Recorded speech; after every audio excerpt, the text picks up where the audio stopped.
যুক্তরাষ্ট্রের দক্ষিণ পূর্বাঞ্চলীয় বেশ কয়েকটি রাজ্যে ভয়াবহ টর্নেডো আঘাত হেনেছে। এতে কমপক্ষে ৩৪ জন মারা গেছে, যার মধ্যে কেবল মিসৌরিতেই রয়েছে ১২ জন। ঝড়ে বহু গাড়ি উল্টে গেছে এবং ঘরবাড়ি ভেঙে গেছে। কানসাসে ধুলো ঝড়ের কারণে ৫৫টিরও বেশি গাড়ি দুর্ঘটনায় কমপক্ষে ৮ জন মারা গেছে।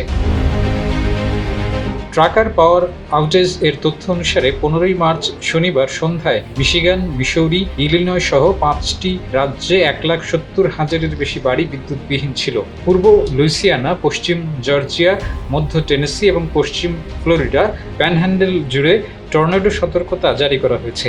এই অঞ্চলে আরো তীব্র ঝড়ের আশঙ্কা করা হচ্ছে। যমুনা ইলেকট্রনিক্স ঈদে ডাবল খুশি অফার সিজন 3, যে কোনো পণ্য কিনলেই পাচ্ছেন নিশ্চিত ঈদ উপহার। রাজ্য জুড়ে বেশ কয়েকটি টর্নেডো আঘাত হানার সঙ্গে সঙ্গে মিসিসিপিতে ৬ জনের মৃত্যুর খবর জানিয়েছে গভর্নর টেড রিভস।